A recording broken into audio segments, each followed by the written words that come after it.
नमस्कार दोस्तों, कैसे आप लोग। उम्मीद करता हूँ आप लोग बहुत अच्छे होंगे और ब्रह्मचर्य का पालन आप लोग बहुत अच्छे तरीके से कर रहे होंगे। दोस्तों, बहुत सारे लोगों का ऐसा कमेंट आता है और मेरे पास ईमेल आता है। वो लोग बोलते हैं कि शरीर में वीर्य डेली बनता रहता है, तो उसको निकालने में क्या दिक्कत है। जैसे हमने आज सीमन निकाल दिया शरीर से, तो वो कुछ समय बाद ही शरीर में उतना पूरा भर जाता है, तो उसको निकालने में क्या दिक्कत की बात है। तो भाइयों लोगों को आज मैं रिप्लाई देने वाला हूँ। आज हम साइंस या फिर शास्त्र की बात नहीं करेंगे, आज हम अनुभव की बात करेंगे। ठीक है दोस्तों, एक एग्जाम्पल के तौर पर समझाता हूँ। आप डॉक्टर के पास गए और आपने अपना ब्लड डोनेट कराया, ठीक है। और ब्लड जैसे डोनेट कराया, उसके 24 घंटे में जितना आपने डोनेट किया उतना रक्त वापस से आपके शरीर में बन जाता है। लेकिन डॉक्टर ने कहा आपको 2-2.5 महीने बाद आप ब्लड डोनेट कराना चाहते हैं तो आप 2 से 2.5 महीने बाद ही ब्लड डोनेट वापस कर सकते हैं, उसके पहले नहीं कर सकते हैं। उन्होंने ऐसा क्यों बोला या फिर वो ऐसा क्यों बोलते हैं फिर से ब्लड डोनेट नहीं कर सकते, इसको बताता हूँ। आप ब्लड डोनेट किए और 24 घंटे बाद वापस बन गया, लेकिन क्या आपके ब्लड में वैसे स्टेमिना, वैसी एनर्जी, वैसे ही वाइट सेल्स, वैसी हीमोग्लोबिन वापस रहेगी क्या जैसे आपने पहले ब्लड डोनेट कराया पहले वाले खून में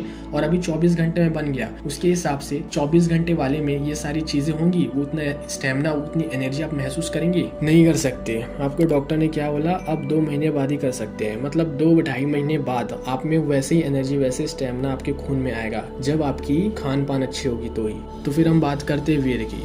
रक्त तो सेकंड पदार्थ है, ठीक है, रस के बाद रक्त बनता है, लेकिन जो वीर्य है वो तो सप्तम सात है। उसको बताओ कितना समय लगेगा आपके शरीर के अंग बनने में। आपने अपना हाथ से गलत काम कर लिया, आपने उस चीज को निकाल दिया, फिर तुरंत कुछ समय बाद ही वो वापस से बन गया, लेकिन क्या वो सीमन में उतनी जान रहेगी जितने आपने 6 महीने तक के ब्रह्मचर्य या फिर नो फैप करके पालन करके अपने शरीर में रक्षा की थी।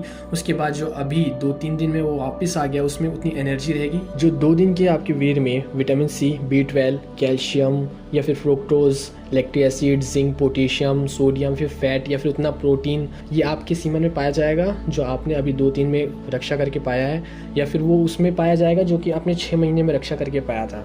अब इसका डिफरेंस समझ सकते हैं। जब रक्त में इतना समय लगता है 2 महीने में, लेकिन सीमन तो कितना सप्तम सात पदार्थ है, उसको कितना समय लगेगा उस स्टेमिना, उस एनर्जी में बदलने के लिए। आप अपना अनुभव कीजिए, दूसरे की बात को इतना ज़्यादा दिमाग में मत बैठाइए, ठीक है। और एक काम करो, आप 6 महीने तक ब्रह्मचर्य का पालन करो। ब्रह्मचर्य का पालन नहीं कर सकते तो नो फैप का फॉलो करो कम से कम 6 महीने तक के, ठीक है।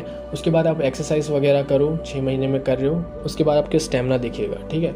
उसके बाद आपको क्या करना है, आपको अपनी शरीर से एनर्जी निकाल दो, ठीक है, जो ऐसा बोल रहे हैं एनर्जी निकाल दो। उसके बाद आप एक्सरसाइज करके देखो, आपको दोनों में अंतर नजर आ जाएगा। क्या है, वीर्य तो डेली बन रहा है ना, लेकिन वो वाले वीर्य में और अभी के वीर्य में खुद ही देखिए, आप खुद ही अनुभव करेंगे कि दोनों में अंतर क्या है। और शादीशुदा वालों का एग्जाम्पल मत दीजिएगा, क्योंकि आप अभी शादी नहीं किए हैं, उनका शादी हो गया है और वो हफ्ते में करते भी है, तो उनको किस किस की प्रॉब्लम से गुजरना पड़ता है वही जानते हैं। उनका वीर्य कैसा हो गया आपको पता है कि आपको झांक के दिखते हैं कि आप उसके वीर्य को, उनका शारीरिक परिश्रम कितना कम हो जाता है वो देखिएगा उनका।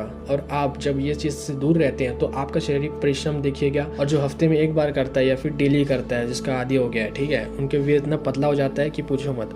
अगर वो नो फैप का फॉलो भी करता है बाद में, तो उसको स्वप्न दोष इतना ज़्यादा होता है कि उसका नो फैप फॉलो करने का कोई मतलब ही नहीं रहता।